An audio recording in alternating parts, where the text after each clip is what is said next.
پتہ ہے اصل بے بسی کیا ہوتی ہے؟ جب ہم نماز میں لاپرواہ ہو جاتے ہیں۔ پڑھ لی تو ٹھیک، قضا ہو گئی تو کوئی بات نہیں۔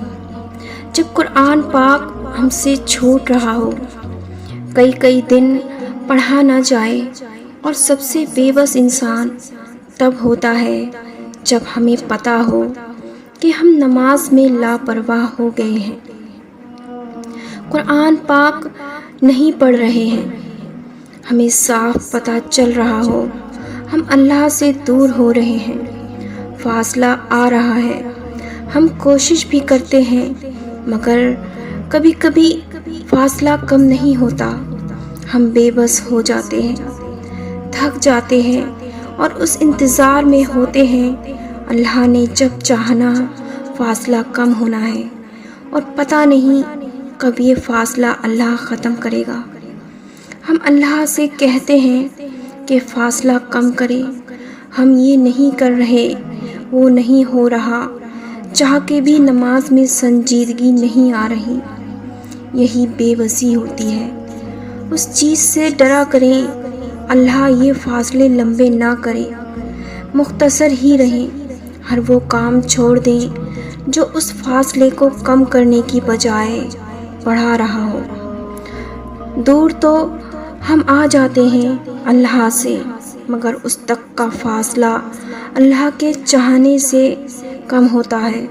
انسان لاکھ چاہ لے فاصلہ ختم کرنے کی، اللہ نے فاصلہ کم نہ کیا تو ہم ساری زندگی بھی یہ فاصلہ کم نہیں کر سکیں گے۔ ہم سب کی زندگی میں ایک گناہ، ایک غلطی ایسی ہوتی ہے جو ہم بار بار ریپیٹ کرتے جاتے ہیں، نہ چاہتے ہوئے بھی ہم توبہ بھی کرتے ہیں، روتے ہیں اللہ کے سامنے، اللہ کو یقین دلاتے ہیں ہم یہ گناہ دوبارہ نہیں کریں گے، وعدہ کرتے ہیں، ہم تب مطمئن ہو جاتے ہیں اب نہیں ہوگا، مگر کچھ وقت بعد ہی ہو جاتا ہے۔ بار بار کرتے ایک وقت ایسا آتا ہے کہ ہماری رونے کی تڑپ شدت کم ہو جاتی ہے، بار بار معافی مانگ کے ایسا لگتا ہے کہ اب اللہ معاف نہیں کرے گا، نا امید ہو جاتے ہیں، کبھی معافی نہ ملنے کی امید سے ہم اسی گناہ کا رخ کر لیتے ہیں۔ ہم ہی گنہگار ہیں، اللہ معاف نہیں کرے گا، ہم یہ سوچ کے بھی گناہ کرتے جاتے ہیں، پھر ہم اللہ کے سامنے کس منہ سے جائیں؟ آپ پتہ ہے شیطان یہ سب کرواتا ہے، گناہ کر لیا پھر یہ کرتا ہے ایک گناہ کی بار بار معافی نہیں ملے گی، ہمیں لگتا ہے ہمیں اب معافی نہیں مل سکتی۔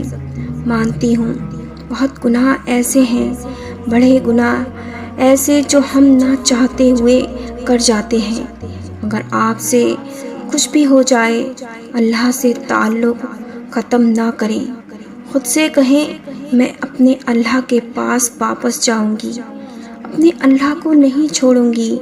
گناہ کی معافی سے پہلے اللہ سے کہیں اللہ مجھے اس گناہ سے نکال دے، تو ہی مجھے اس گناہ سے نکال سکتا ہے۔